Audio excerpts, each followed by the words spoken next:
like people, horses have off days, and by looking at them before they actually get on the racetrack, you get an initial impression of which way they're leaning.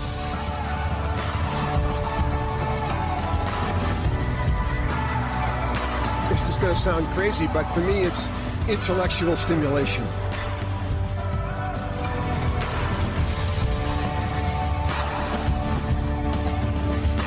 Class is now in session. It's time for night school. Here are your hosts.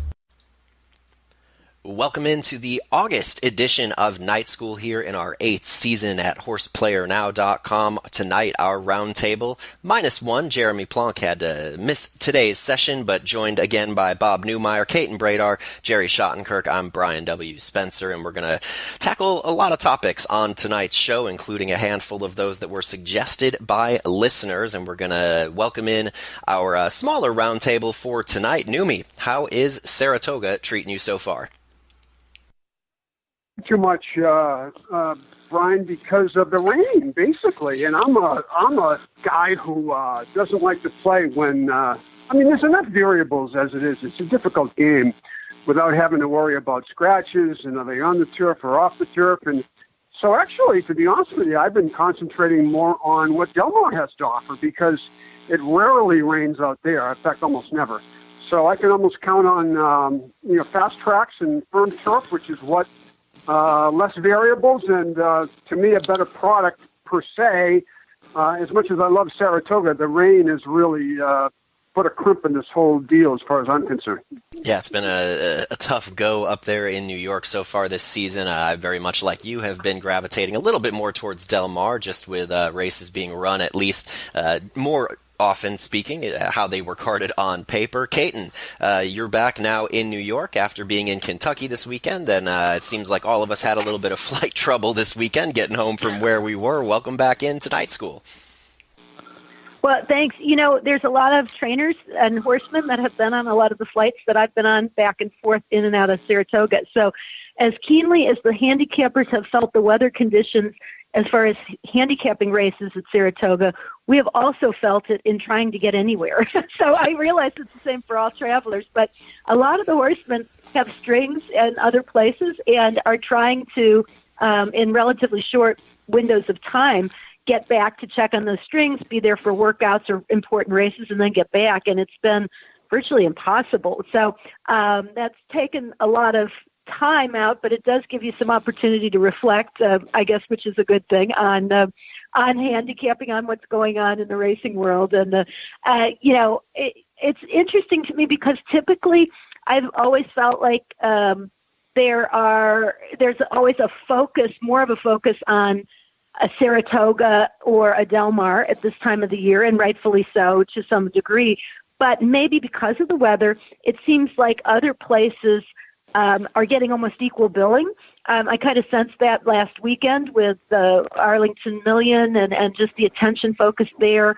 West Virginia with West Virginia Derby, the attention focus there, and that weekend Monmouth Park as well with the Haskell and so on. So it's kind of been nice for me because at least, even though it is kind of taking a little bit of the fun away from Saratoga with the weather conditions, you've had other places and other racing to be able to kind of focus on more than might otherwise be the case.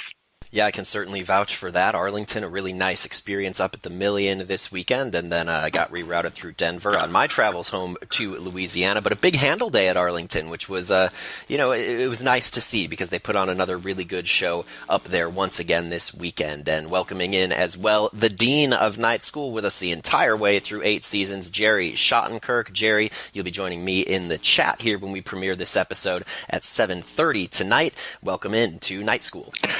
Oh, great to be back. You were talking about the tracks you follow, and as you know, I'm year-round handicapping the Gulfstream races, and it just never ceases to amaze me how many races they can card and how many horses they have in each race. It is January to January, and you have that championship season, of course, the first 3 months of the year, but after that it's it's just kind of a blend of just about anything down there, and how they can consistently do 12 or 13 races on weekends and have 14 up to 16 horses in the races. It's just pretty amazing, and that's keeping most of my interest the year round. I do pop around a little bit and watch the big races from Saratoga and Del Mar and places, but that's basically what's going on here. And if you're, Jerry, how the hell do you do it? You have so many races at Gulfstream on every day, and it rains like at 2:00 every day, and it pours, and they take the races off the turf. I mean, how do you do it?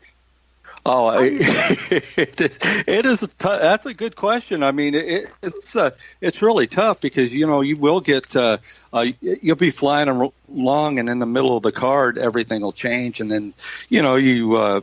I personally, just back away from it when that happens. But so many people don't, and you would expect, the quality there right now isn't the championship meet quality, of course. But if you look at the pools and everything, it's remarkable how the place gets played consistently every day, and they just go on with it. They roll with the flow, I guess, as far as the weather goes. And Bob mentioned those off-the-turf races. We're going to touch on that in our second segment, which is probably at the front of a lot of players' minds, especially with the weather up at Saratoga. So to get things started, though, one of the questions that we got in the chat in the July episode of Night School from Howard Kendrick in last month's chat wanted us to talk about how you deal with shippers coming in.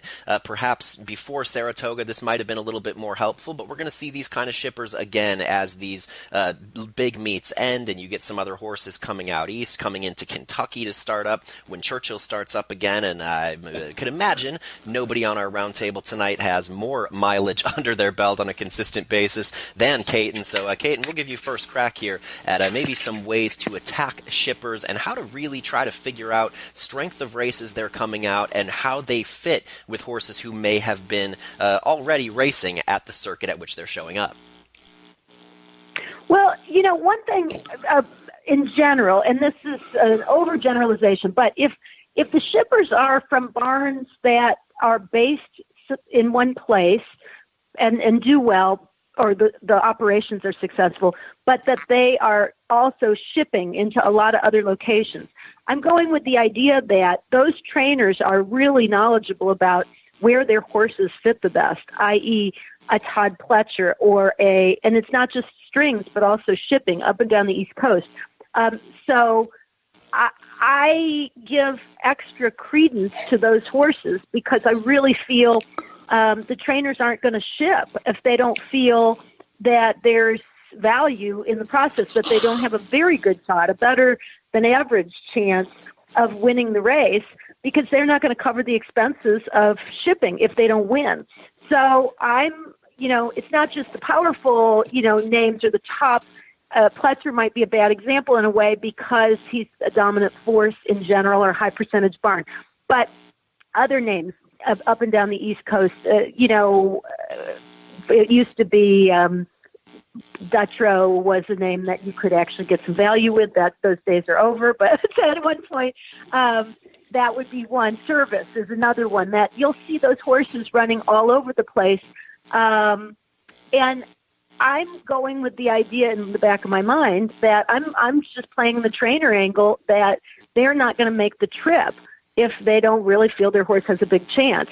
Past that, though, as far as if you aren't familiar with the trainer or you're not familiar with what the reasoning would be for sending the horse in, or it's just a meet has ended and now they're running someplace else, I'm going to kind of be neutral. I'm going to handicap the race, look at the individual, look at the times that he's been posting, and I'm not going to worry quite as much about class because the truth is I'm not as familiar with some of the circuits those horses might be coming out of. So I don't want to try to make a judgment without having enough information about how good or bad the class of the company the horse has been keeping. I am going to strictly look at the horse. Is this a horse that seems to have some consistency or have some back ability. How much has the horse earned over the course of his career? How does that break down based upon starts? That can kind of give you a line on a profile, so to speak, of the horse himself, and then how he or she fits into the race. Now, Neumeier, you as a former NBC correspondent, obviously very familiar with these big national events where you often do get a lot of shippers, and we also know that you're willing to pretty much play anywhere you think you can make some money. So as a national player and somebody who's generally over the years had a very good feel for just the national sort of fabric of racing and how horses move in and out of different circuits for some big days and even some smaller days as a horse player in general, how do you attack and kind of get a feel for what shippers may be live or may not be, or are you a little bit more like Caton where it's not the be-all, end-all of your handicapping process? Well, it's tough. I mean, it's all tough. Let's face it. I mean, our goal is to try and somehow beat the takeout, and it's difficult. So when shippers come in, and the difference between Saratoga and Del Mar is night and day.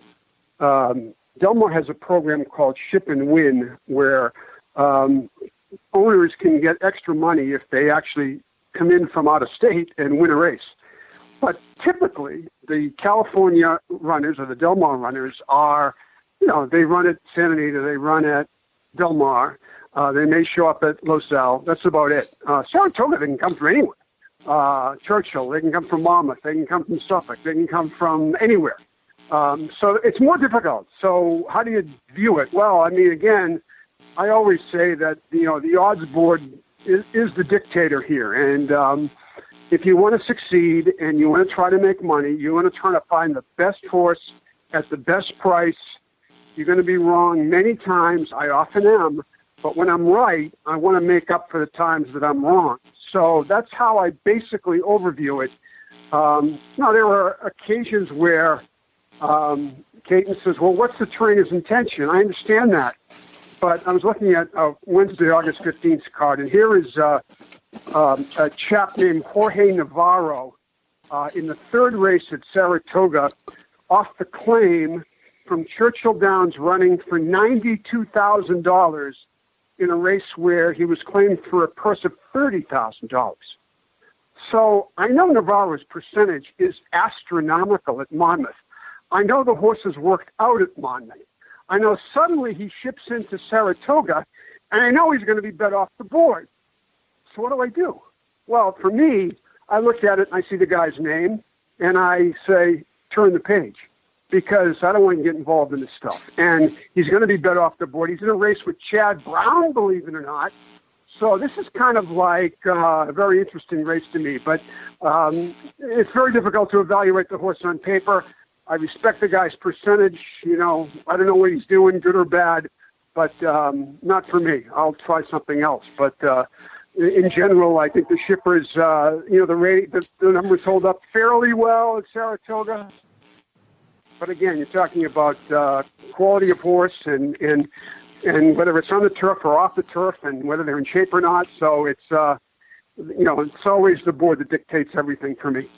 And Jerry, we're going to be talking about this a lot in the next coming few weeks here as one of our night school sponsors, Remington Park, kicks off 10 days from now with their thoroughbred meet on August 24th.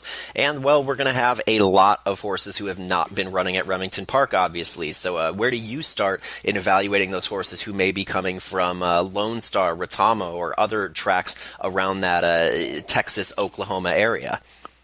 Well, I'll tell you, one thing I always consider is when a horse ships and the distance of the trip. You'll see horses come in all the time, but there's it's a big deal whether they show up a day before a race or a couple weeks. I thought it was always helpful for a horse to have a little activity over the racetrack, even though it hasn't had a start there, between the trip and the race, have some kind of activity. And it's usually helpful for them. It's really kind of a crapshoot for the first first couple weeks of a meet like Remington Park, because you have like 5 different tracks that they come in from, and it might take a couple weeks for you to gauge where the good horses are coming from. Sometimes you could take a look and say, well, if a horse ships in from Churchill to Remington, it's going to have an advantage just because of class. But that's not always the case, and a lot of times horses like that will be overplayed. So you look at if you see horses from like New Mexico, for instance, if they come in and they're a couple of them are running pretty well, you take your chances that way. But it takes a while to feel it all out and get a good handle on it. And I think that's something Jerry, I think it's important. Yeah, Brian, I just want to make one point here for handicappers, and that is I think they need to get a grasp on what is the bottom. And the bottom in New York may be different than the bottom at Remington, maybe different than the bottom at Gulfstream, maybe different than the bottom at Del Mar. So when you say, what is class? Well, class could be a number, I guess, for some people. They say, well, I see 25,000. What does that really mean? Does that mean that the race is worth $25,000 claimer for all? Is it kind of a lesser category or classification in New York or in California, or maybe at Gulfstream, it's one of the better races you see. So I think that handicappers need to get a grasp on, particularly in claiming races, what the bottom really is, and then go from there. Mm-hmm. I agree. And, particularly when it comes to maiden claiming races, like we've seen a lot of horses come from California after the major meets are over, and they've been running for like maiden 30,000, and they come into a similar race or step it up to maiden special. A lot of times those horses do not run it as well as they're expected. A lot of people do say like the bottom is the bottom, in certain tracks. But, naturally the bottom at Saratoga would be better than the bottom at, any track in Ohio or someplace like that. And one of the things that I always used to tell people when I was doing the paddock analysis at fairgrounds, and obviously when you're talking about a shorter meet, your Keeneland, your Saratoga, your Del Mar, maybe you don't have quite as much of the luxury of patience, let's say, whereas at fairgrounds, you're going to have horses coming in from just about everywhere. You're going to have guys like Tom Morley bringing some New York horses down. Churchill horses show up late November. You've got horses coming from Louisiana Downs, Evangeline, and if you can, for me at least, it complicates things a lot. And one of the things we've seen over and over on this show, especially from Neumeier, is really hitting that point home that there's so many variables and so many different things you already have to beat in order to make money in this game. So, when we're talking at the start of a long meet like fairgrounds, I'm perfectly happy taking the first month and just, letting horses sort themselves out and then starting to play the meet for the remaining 4 months, because you've got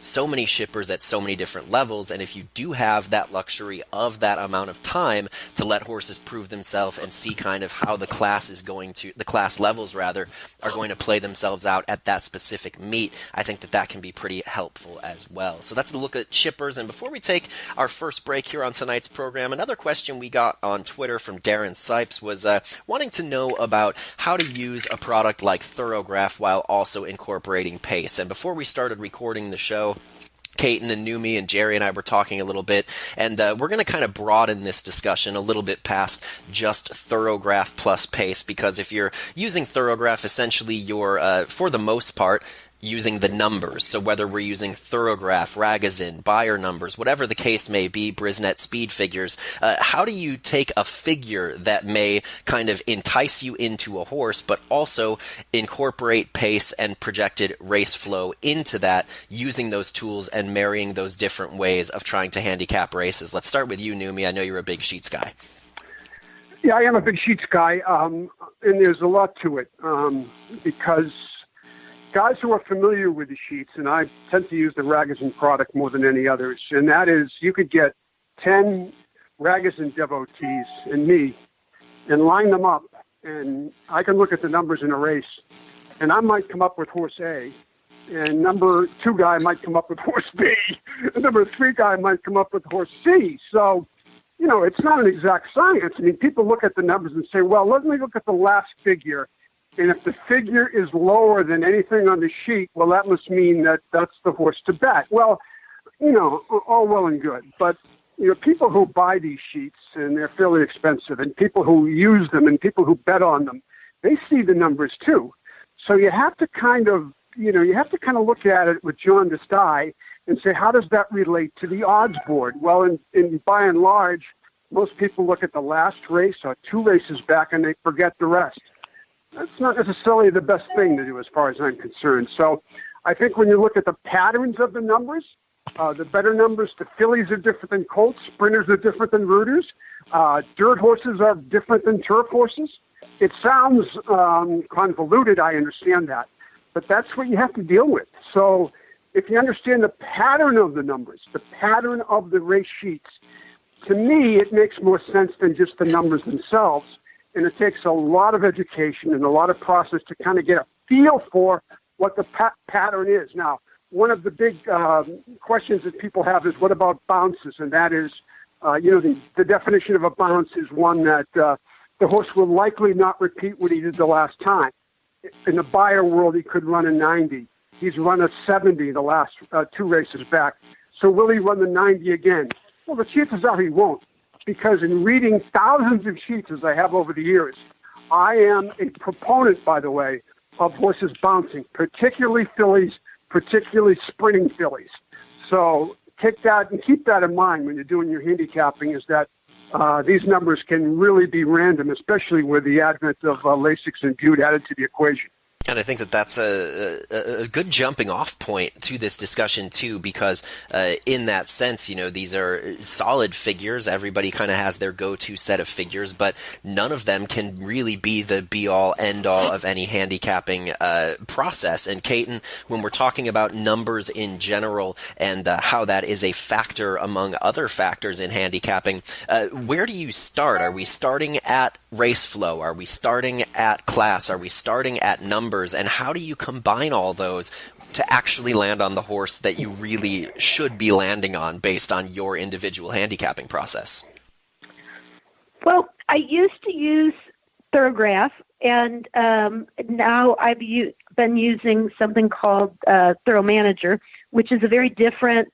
It's similar in terms of there's an ability to use a number if you would like to boil things down to one variable as a starting point. And that to me is attractive because it helps you whittle down the field between contenders. And sometimes it tells you that you can't whittle down the field, that this is a race that everybody has a chance in. In my case, there's a number that's a mix of variables, and that's usually true regardless of what system you're using, whether it's Thorograph or whether it's Ragozin, which is, it could be any number of variables that are put together to come up with that speed figure or that number. Mine is a PSR, projected speed rating, but the projected speed rating, the number, whatever it would be, is you kind of see where each horse compares to the other. And for my sake of argument, if based on whoever has the highest number in the race or the best number in the race, I feel like there maybe is a 10-point spread generally that you could go down to the 10th horse as long as they're within about 10 to 12 points of each other, and you may still be competitive. But it's sort of finding the range of horses that are going to be competitive in a given race. I know that one thing and it's also knowing, as Neumeier mentioned, what typically it takes to win the race.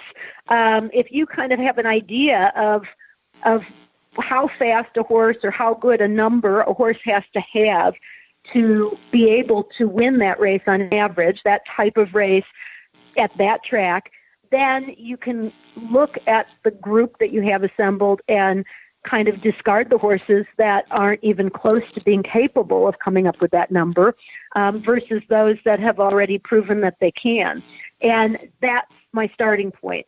So after I have that group of horses, however many is left, then I'm looking at pace. I'm looking at what caliber of competition they've been facing in the past. I'm looking at how, the pace complexion of the race is going to be. Is there an abundance of speed versus one lone speed horse, and those types of things as the way of, kind of coming up hopefully with one or two top contenders out of that group that's left. But I do think that any type of speed figures or tools like Bragazim, Thorograph, and so on can be used to help as almost a time saver to kind of narrow the number of contenders down to start with. But you still have to look at all the other variables, in my opinion.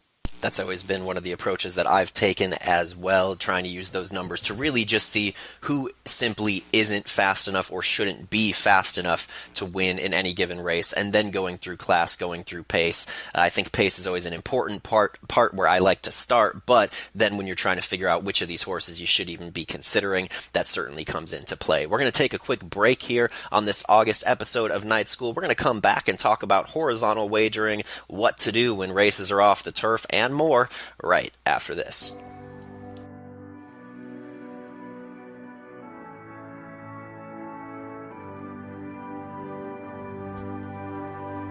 And we'll be right back with more Night School.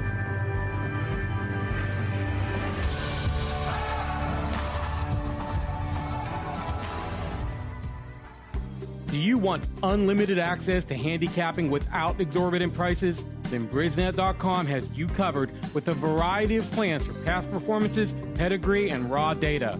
The Brisnet.com Performance Plan offers unlimited PDF past performances for just $75 per month and is available at Brisnet.com/PP.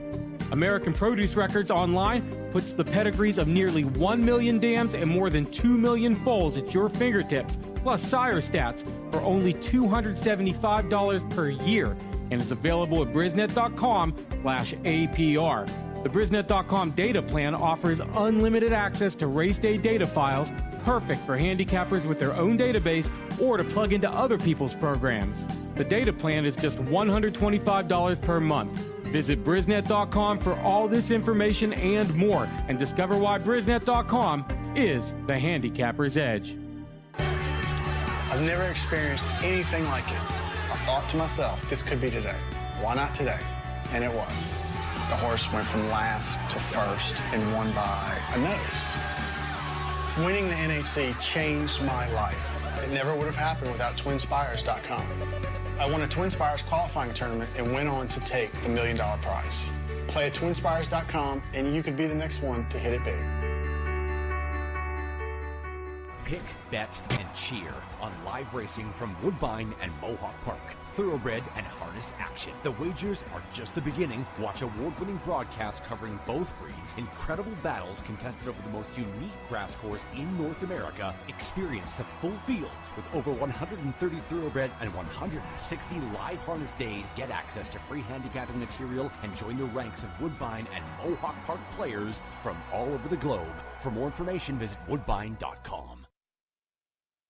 1, 2, 3 o'clock, 4 o'clock, rock. 5, 6, 7 o'clock, 8 o'clock, rock. 9, 10, 11 o'clock, 12 o'clock, rock. We're gonna rock around the clock tonight. Remington Park is now officially open around the clock. That's right, we are 24/7. We're gonna rock around the clock tonight. We're gonna rock, rock, rock till broad daylight. Gonna rock around the clock tonight. So when we say the party never ends, you better believe it. Remington Park, now open 24/7. Welcome back to our Nights at the Round Table.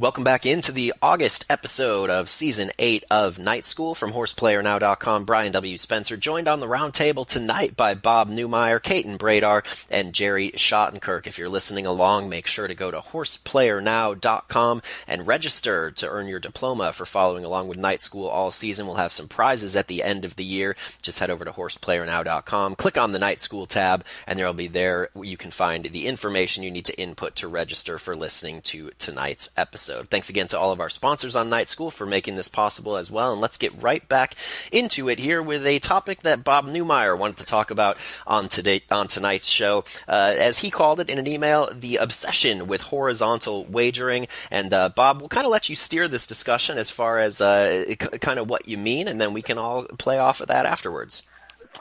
All right, this is an obsession, and this is kind of the get-rich-quick scheme that seems to be in vogue these days. I call it kind of like the McDonald's drive-in theory, where you order the burger and then you eat it before you hit the road. So I don't want to sound like a hypocrite, although I probably am one at part, because I have made a number of pick-six scores in my life that really has carried me and put me over the top. That said,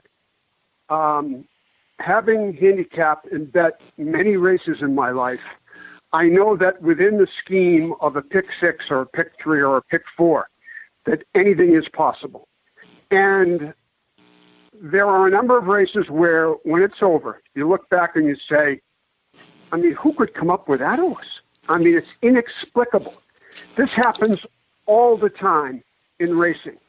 So I believe that people that are married to this pick three, pick four, pick five, pick six stuff, this is a ticket to the poorhouse because of that very fact that on any given day, on any given race, I don't care how good a handicapper you are, there's going to be a race that is inexplicable. So that will knock out the pick threes, pick fours, pick fives, pick sixes, and you are out. So therefore, what do? Well, for me, here's what I do. I'll only play a carryover in a pick six if it's at least 3 days, number one. Number two, if there's an individual race, let's say race 2 at Saratoga tomorrow, and I want to think about playing a pick three, I've handicapped, 3 or 4 hours in advance to even get a feel for the pick three, but I only bet a certain percentage of amount on that, maybe 10% or 15% or 20%. The other 80%, I'll wait to an individual single race, bet my win, bet my exacta, once in a blue moon, bet my trifecta, not often. So, again, I think that horizontal wagers are the death knell of any horse player. And even though if you hit them, God bless you, I tip my cap. I'm sounding like a hypocrite, I know, and I probably am one, but that's kind of how I play.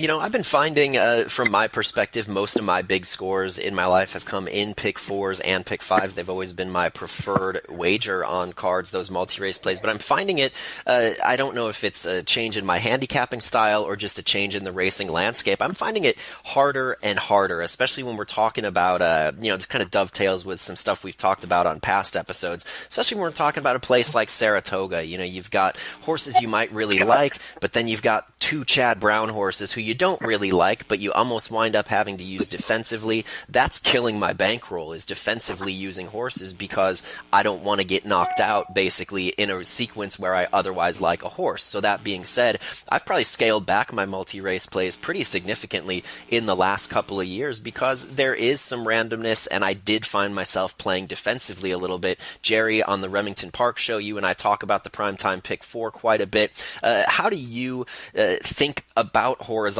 wagers, and what are you trying to get out of them as you're going into them? And I guess more importantly, what is your approach to it if you're trying not to, as Bob says, wind up in the poorhouse chasing a big score? Well, I'll tell you that anyone who's been around any amount of time playing those knows that there's a terrific chance you're going to tear up your ticket. And nobody wants to approach it with that, knowing you're going to lose. But there's a really good chance that you are. So that's why those things pay so much. Now going into most races, I'm basically a win guy, and if it's a longer horse, I'll play win place, and that'll be my basic approach to it. But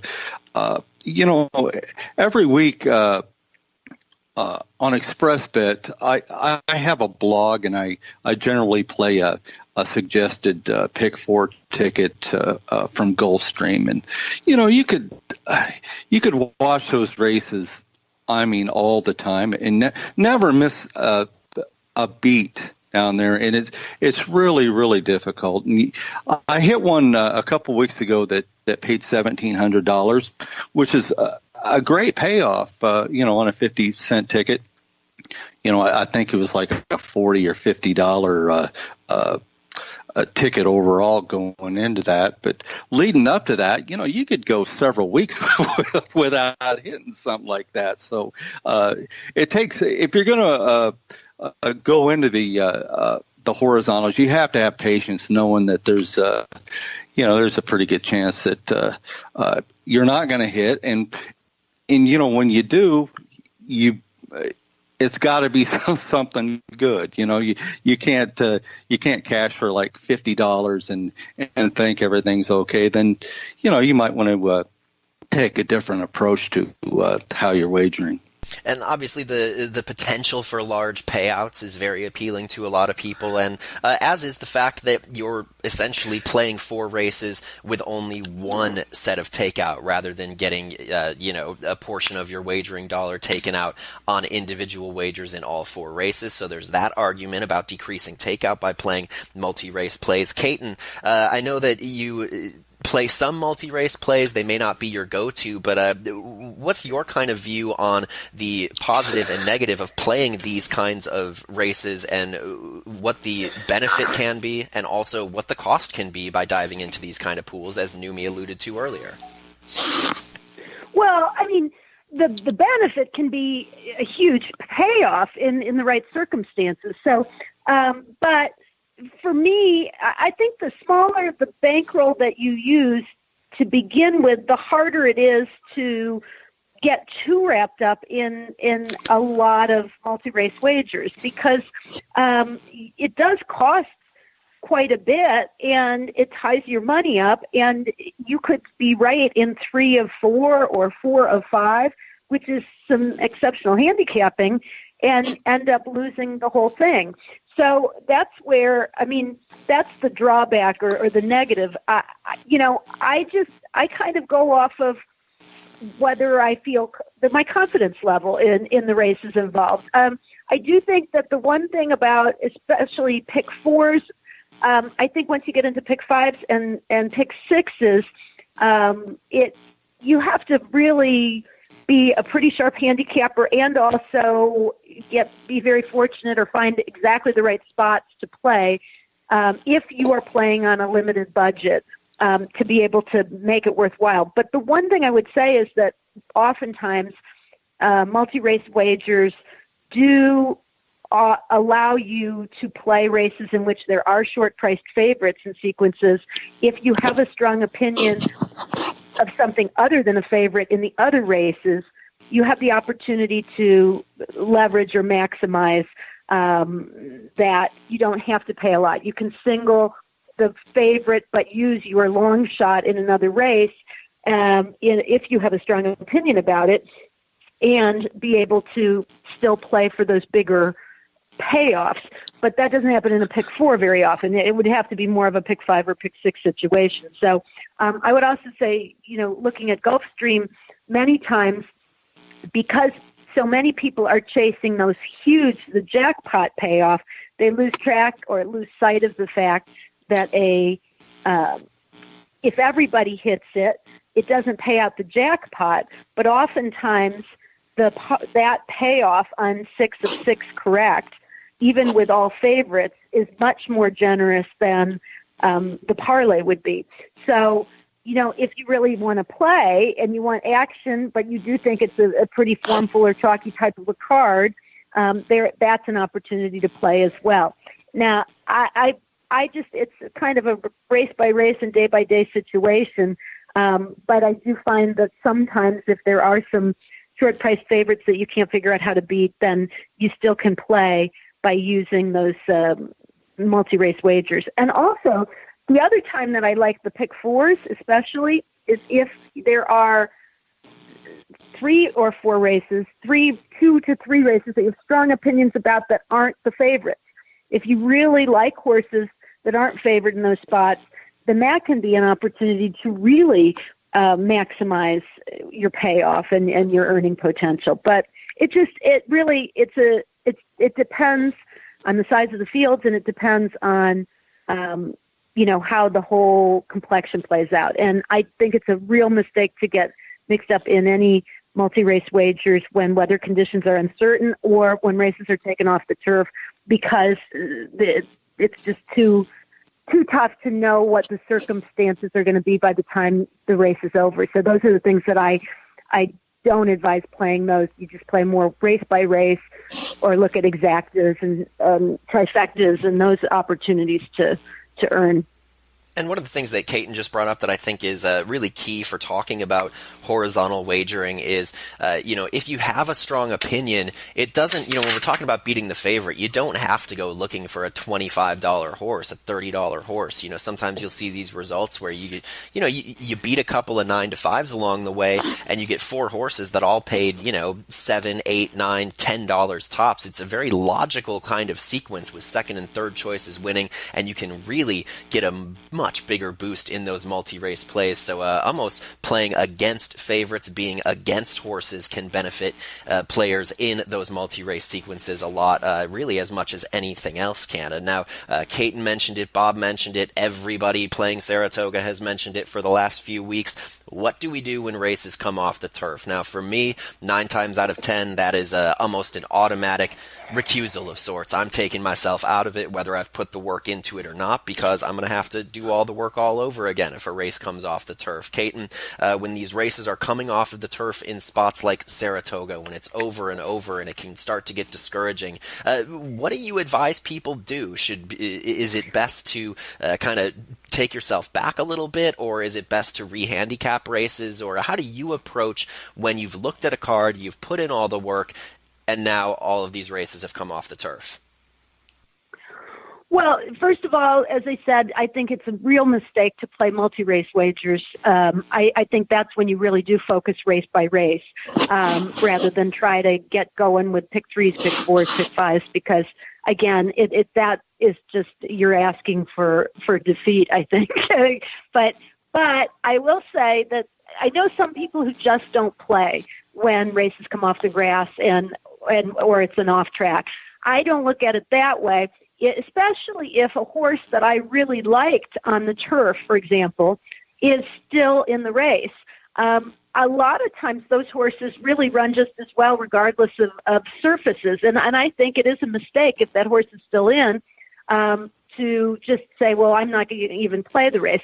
But you may have to play the race differently, because maybe the horse that you liked on the turf was going to be, 8 to 1, 10 to 1, and now because of scratches, that horse is a short price. So you do have to adjust how you're betting the horse, but I don't think you have to abandon it completely. And I also don't think that it's a good idea to always just say, well, now they won't win. I mean, assume that if you like the horse on one surface, that they could be as good on the other surface, but then figure how they fit with what's left in the field and look at the past experiences of horses. Now, if it's a type of race where, nobody has any form whatsoever on off tracks, or the form that's existent is terrible, and it's clear that everybody that's left doesn't like it, then that's when I think you do just sit out the race. But if there are enough horses to get involved so that you could get a sense of it and maybe get something more than just the heavy odds on favorite, then I don't see any reason why you don't get involved. And sometimes, if they're last minute changes, sometimes those horses that were main track only entrants that get in, and I do give those extra credit because obviously they get those, the conditions they look for. When those horses get in, sometimes it's overlooked and those horses actually come in at decent prices. So, I think it's a mistake to just abandon ship just because of the conditions, but you do have to be more selective, and you also have to pay attention to all changes.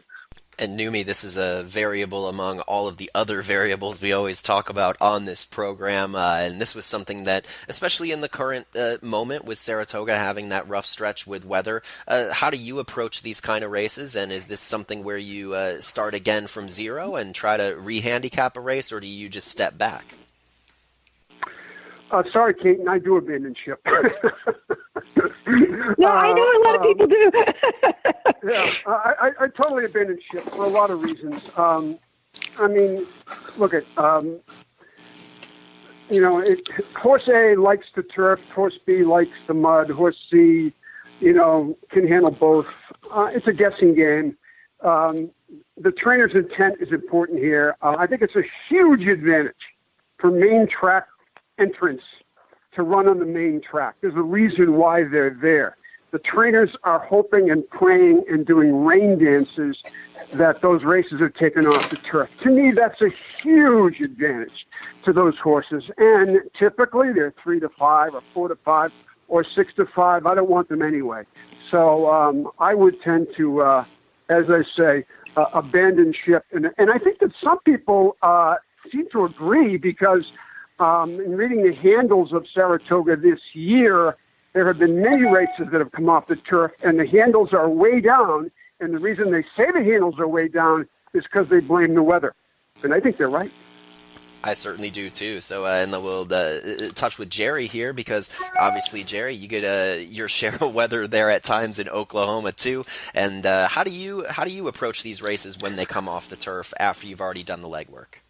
Well, I tell you, it really depends how many horses are scratched. To me, you see a lot of turf races that, by nature they attract probably the most entries. You'll see 12, 14 horses, especially down at like Gulfstream.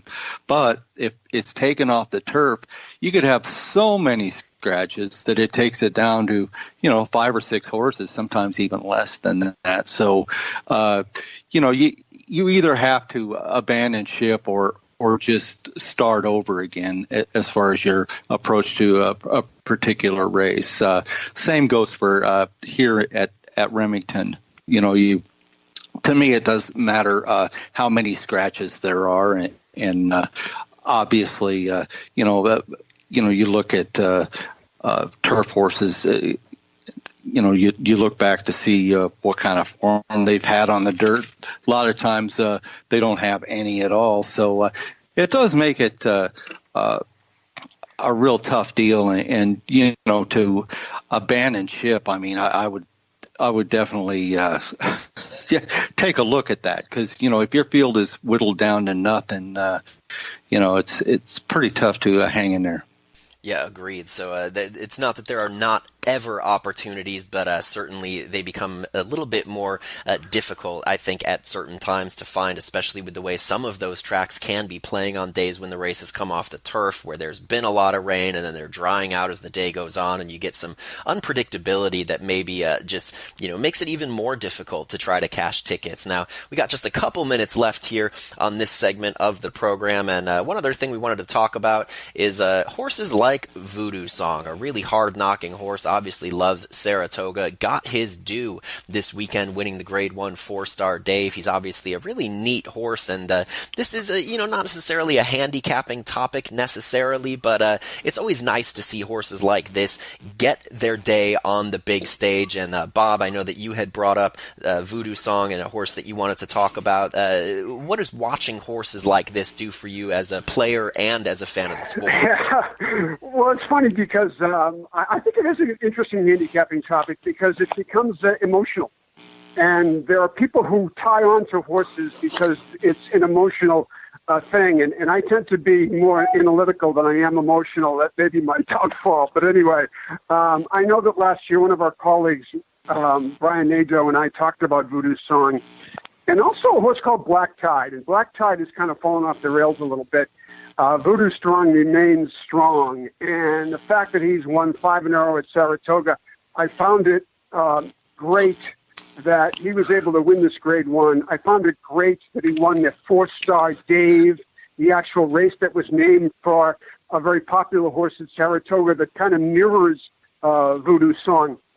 He's a gutsy horse. He takes the lead, and he dares people to go by him. And I looked at that race last Saturday and said, well, here's a heart-to-heart who's a legitimate front-runner, and there is no way that he's going to eyeball Voodoo Song. Well, here's the pace. Everybody figured they'd knock each other off, and someone would come up from the back and win off the pace. So that was the rule. Well, it didn't work out that way. Why? Because Voodoo Song went to the lead, and Heart to Heart said, well, I can't run with this horse, so let's just sit back and see if Voodoo Song comes back. Well, he never did come back. He won the race. He won the 4-Star Dave, and this is a horse that I've been following, and I hope he wins the Breeders' Cup Mile or the Bernard Baruch or the Woodbine Mile or something, because he's a gutsy, great horse that I know Linda Rice, the trainer, and Barry Schwartz, the owner, must be delighted with, because he's a joy to watch and a joy actually to bet on the few times that I have. And this is I think just a chance to kind of celebrate some horses like that. Anybody who knows me or follows me on Twitter knows that I've got that nice Illinois-bred mare, Streamline. I've been a big fan of hers since the very beginning of her career, and I was always hoping she'd be a nice horse. She turned out to be a graded stakes winner. She's got herself a Grade 1 placing, and especially with the state of breeding in the state of Illinois right now, it's really nice to see an Illinois-bred runner like Streamline go ahead and be able to, she's never been able to quite crack through that Grade 1 ceiling, but nice to see her be able to play on those big stages, and I certainly have to, as Neumeier mentioned, I kind of have to try to take my emotion out of that, because I adore her, I want her to win all the time, but sometimes she's just not in the right spot. Caton, do you have a horse like that you've loved seeing, ascend the ranks, a horse who maybe people wouldn't quite see coming and turned out to be a really nice one? I can't think of too many that weren't already kind of labeled great that I kind of liked at that time. I mean, I guess maybe the closest would be, and I don't know that, he ended up being a candidate for an Eclipse Award, so that counts with Valponi, but I did see him winning a big race like the Breeders' Cup and or becoming a top horse. So in that respect, I guess he would be one that I would say maybe not as many people saw and certainly didn't see for the Breeders' Cup in that respect. Right. But, it's sometimes the changes are just more subtle. Like, for instance, Monomoy Girl showed her talent early on as a 2-year-old, but you just see changes in them as they progress and get better and better that tell you that they're going to go from being useful to really stars within their division. And maybe the fact that they can continue doing it, from 2 to 3 going forward. But those are kind of the only examples. I have to say I'm sort of one of those people that's often late to the party. Picking up on, the diamonds in the rough. But I also just like those hard-knocking horses that aren't necessarily ever stars, but that just are useful over time. And some of those can be my most favorite. And I'm thinking more like, a 4-Star Dave or those types of horses where you saw them early on, and I don't think anybody really thought that they would become as beloved, or as memorable or as consistent as they were. And maybe those are the kinds of horses that I gravitate toward the most. Jerry, you got a favorite horse like that? I think the horse that does it for me, every time he runs, even though he's more times than not unplayable because he's so short on the board, is XY Jet, the great gray sprinter, Florida-based, who's made the rounds to a lot of different places over the years. This is a horse that he has great ability, but the courage that he's shown over the years with, he's had 3 or 4 knee surgeries and he's come off layoffs that have been more than a year. But every time he comes back, he gives it everything he has. And, he's very, very difficult to outrun. I mean, he went over to Dubai and it looked like he was a absolute winner. And Mind Your Biscuits got him right at the end. And, a horse like that is so sporadic in the dates of when he starts, to bring the A game every single time. It's just something I look forward to. I mean, if I'm doing something else, I'll make sure that I know what the post time is for XY Jet's race. And if I'm in a car, I'll pull over and I'll get out my phone and I'll watch that thing because I will not miss a race of his because he's just a superstar in my mind.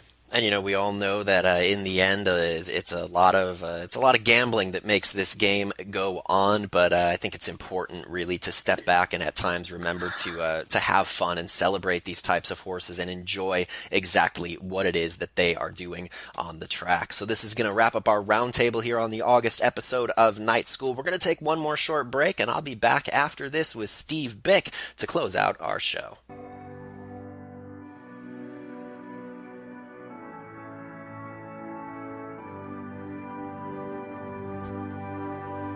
And we'll be right back with more Night School.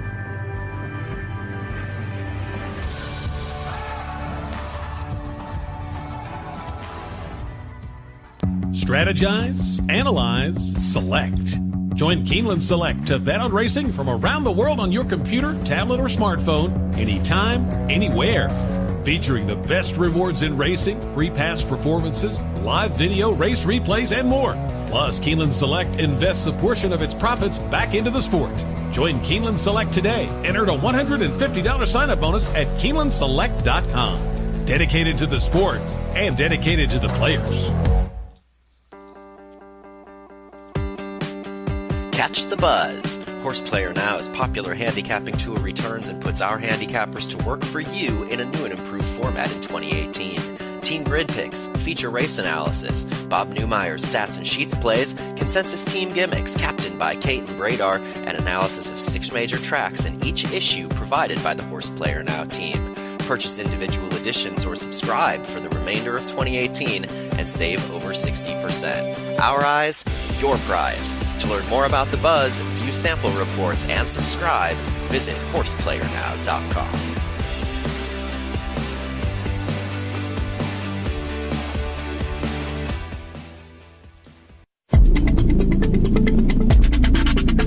Next on FAQ 60, workouts. Horses don't hit the gym like humans, but they do hit the track on a near daily basis for exercise. When that exercise is advanced, track clockers will time the move, and it's labeled an official workout. Less developed exercise is called a jog or a gallop, and not timed, but rather used to build fitness. Timed workouts are either from the starting gate or on the fly, which means they're clocked with a running start. Workouts from the gate, labeled with a G in your program, will be slower on the clock because of the standing start, but are much more important to a handicapper. Pay closer attention to workouts with horses who've been away from the races for more than a month, as they may tip their level of fitness. And also with debut runners who exit training races, which you can consider a quarter horse dress rehearsal. This FAQ 60 is brought to you by AQHA Racing and Horse Player Now. For more, go to AQHARacing.com.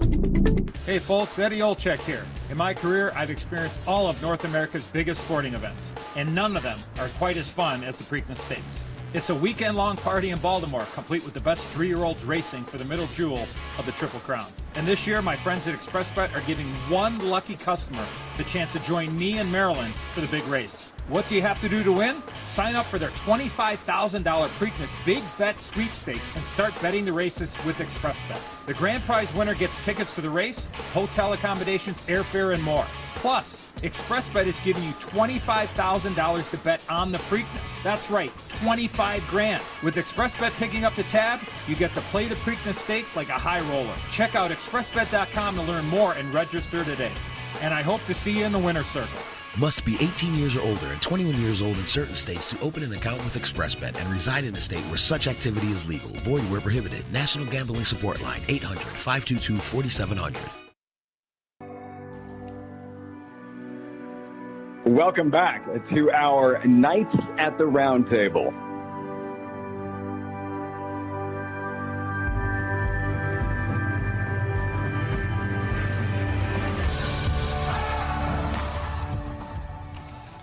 Welcome back to Night School. Happy to be joined again to close out the show by Steve Byk. And Steve, we talked earlier on the show, and we're going to about a couple of things, and I wanted to kind of pick your brain on a couple of them. And the first one was we had a user on Twitter ask us about how do you use figures like Thorograph, and how do you combine those with other handicapping elements, whether it be pace, whether it be human connections, those sorts of things. And so we kind of expanded a little bit more broadly outside of Thorograph into figures in general. How big a part do those play in your handicapping, and how do you incorporate figures along with those other elements that I mentioned? Well, this is kind of a wheelhouse question for me because I'm a Thorograph user and I work with Jerry Brown. For years, we sponsored and hosted the Thorograph seminars at the barbecue at Saratoga, and I count on Thorograph. It figures into my every decision. Not to make it just about Thorograph, but anybody that's using any speed figure, any premium performance figure, and even if it's just the figures that are in the PPs that you use, Equibase, Brisnet, DRF, Buyers, and DRF, whatever it might be, you're looking for patterns. And the pattern of performance, you're projecting what the horse will do in an upcoming start, what all the horses are doing. Then you're incorporating each of them into a race flow. As it happens, Thorograph has added basically a pace product, what the opening quarter figures to look like. Jerry created a figure for the first quarter. And so I use that to project, as well as actually the Timeform pace projector. Use them both, actually, and kind of compare them to figure out who's going to be where early in a race and whether it's a race that has a potential to collapse or whether it's a race where lone speed might get away or whether we might get a duel and the horses that are sitting right behind the speeds, that they will take advantage. And then you're looking for the horse that figures to run the best race among those entered. And I, after years of using Thorograph, for instance, have got my own particular patterns that I look for. I love when a horse has had a top performance 3-back, then has regressed a little bit from that top performance 2-back, and then performed somewhere in between the two. I call it the question mark. When I draw a line, and I take a highlighter, and I'll connect the graphing that Thorograph lays out. And it gives me a visual of where the horse is headed, whether it's going to go forward, whether it might just pair up, whether it might regress. And that's for me, a snapshot that is invaluable.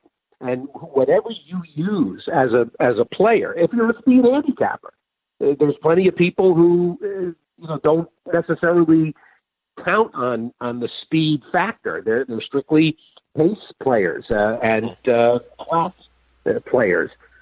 So be it, whatever you use. But if you're going to take speed figures of any ilk into your handicapping and rely on it, then you get into a certain habit and practice. So it's really just one of those elements, depending on someone's adopted philosophy and handicapper toolbox, as we say.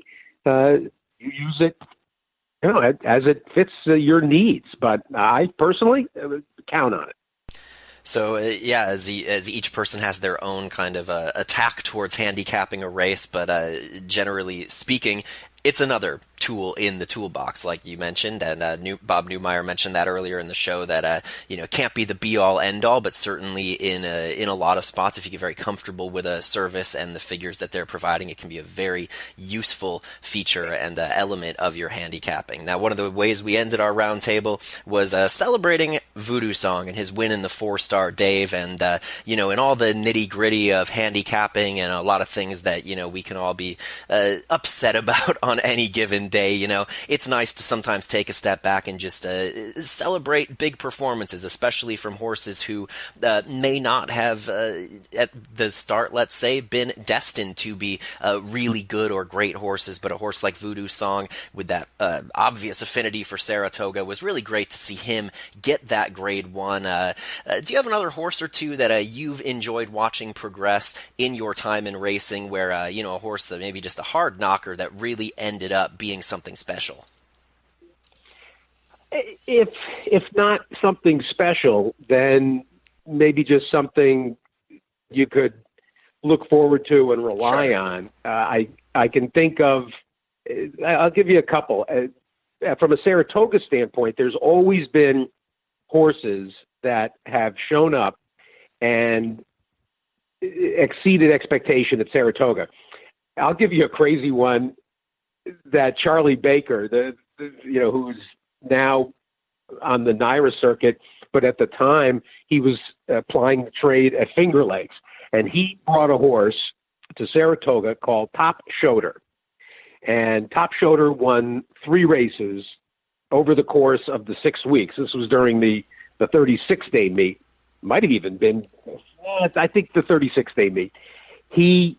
First time, I think he was 7-1. Second time, he might have been 9-2. And then finally, in the third win, he had gotten down to favoritism, or might have been second choice at 5-2. But Top Shoter, whenever anybody talks about horses ascending at Saratoga, I always think of Charlie Baker and Top Shoter. There were also, I'll give you more of a kind of a second tier, kind of a listed stake horse that was an absolute favorite of mine, and his career coincided with my getting involved with the radio show.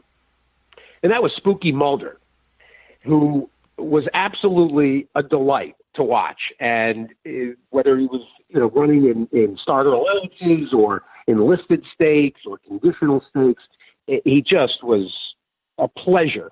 And he also, of course, was being claimed back and forth. And Paul Pompa and Patty